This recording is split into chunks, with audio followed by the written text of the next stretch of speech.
Hey everyone, welcome to another installment of Harry Potter Theory.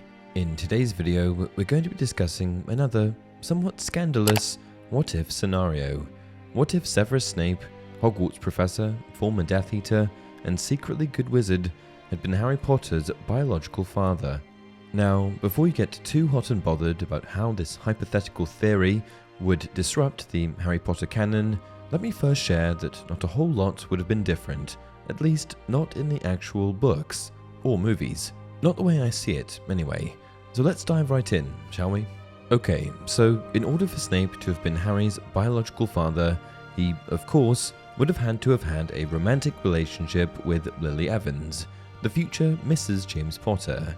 Being that Lily and Severus were best friends since childhood, this isn't that far-fetched. I mean, it happens all the time. Best friends seek comfort in one another's arms during times of sadness, stress, or relationship woes with their significant others. One thing leads to another. They understand each other in ways only childhood friends could, and before you know it, they've fallen into a clandestine affair. So the following is just one theory on how that scenario may have played out for Severus and Lily. James Potter and Lily Evans began dating in their 7th and final year at Hogwarts. After graduation, desperately in love with Lily, James proposed marriage at only 18 years of age. The two then wed sometime between 1978 and 1979, before Lily became pregnant in the fall of 1979. Harry James Potter was born the following summer in 1980. Seems pretty straightforward, doesn't it? So how on earth could Snape have possibly gotten involved? Well, think about it this way. For years before Lily and James finally started dating in year 7, Lily believed James to be an arrogant bully.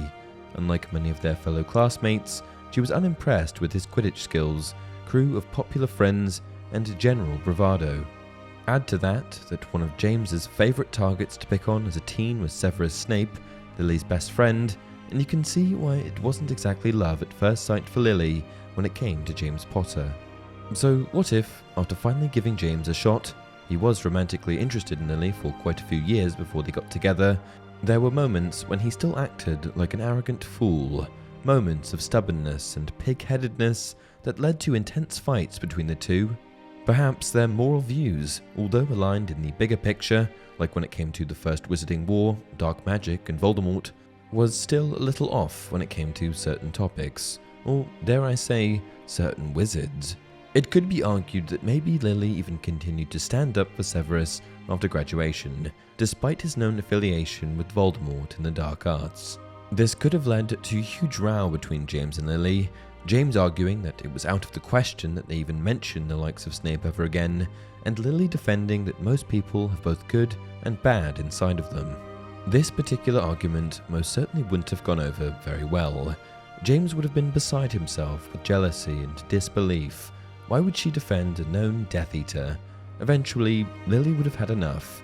She would have stormed out of their home in Godric's Hollow into a dark, cold autumn night, and before she knew what she's doing, she would have been searching for her old best friend, Severus. She knew who Snape truly was, and she would prove James and everyone else who doubted her wrong. Now Snape, having been in love with Lily since he was a boy, may have been keeping an eye out for her, making it not so difficult for her to find him, and find him she did. He comforted her. She saw him to be the good wizard she knew he was. He was so very different from James and his arrogance, and before she realized what was happening, she'd been unfaithful. Now, it only happened just the once, but once is enough. 9 months later, on July 31st, Harry was born. Lily was never 100% certain who Harry's biological father was, Severus or James, although she would have had her suspicions, and out of guilt, she agreed to name Harry after James's grandfather and to make James his middle name. She may have even thought to herself, at least the boy would be James Potter's son in name, if nothing else. Of course, then the prophecy came out and Voldemort decided he would end Harry's life and the lives of his parents before the prediction would have a chance to come true, as we see laid out in this exchange between Snape and Dumbledore. The prophecy, the prediction, Trelawney. Ah yes, how much did you relay to Lord Voldemort? Everything I heard. That is why, it is for that reason. He thinks it means Lily Evans. The prophecy did not refer to a woman, it spoke of a boy born at the end of July. You know what I mean. He thinks it means her son. He's going to hunt her down, kill them all. If she means so much to you, surely Lord Voldemort will spare her. Could you not ask for mercy for the mother in exchange for the son? I have asked him. You disgust me. Hide them all then, he croaked. Keep them, safe. Please. Sadly, as we know, neither Snape nor Dumbledore was able to keep Lily or James safe. Voldemort murdered them both, and Snape, in his devastation over the loss of the love of his life, once again ran to Dumbledore. Obviously, we all know how that played out. But now you may be thinking, with the timing of Harry's birth, wouldn't Snape have thought that Harry could have been his? Wouldn't he have cared more about young Harry if he'd known he could have been his child? Well, not necessarily. Snape very easily could have blamed Harry for putting Lily in harm's way. After all, Harry was the reason Voldemort went after the Potters. To a love-struck, distraught Severus, Harry was the very reason he was never able to get his happy ending with Lily, because if she hadn't died, maybe she would have found her way back to him again. And so, Snape and Harry's relationship would have remained as it was in the series, tense, hostile, yet somewhat caring. After all, Snape did indeed look out for Harry on more than one occasion. For example, he saved him from Professor Quirrell's incantations during a Quidditch match in his first year. He then helped Harry learn occlumency to protect his mind from Voldemort. He even discovered that Harry was using his old textbook in The Half-Blood Prince, yet he didn't expose Harry for pretty much cheating his way through potions. This is your copy of advanced potion making, is it, Potter? Yes, said Harry, still breathing hard. You're quite sure of that, are you, Potter? Yes, said Harry, with a touch more defiance.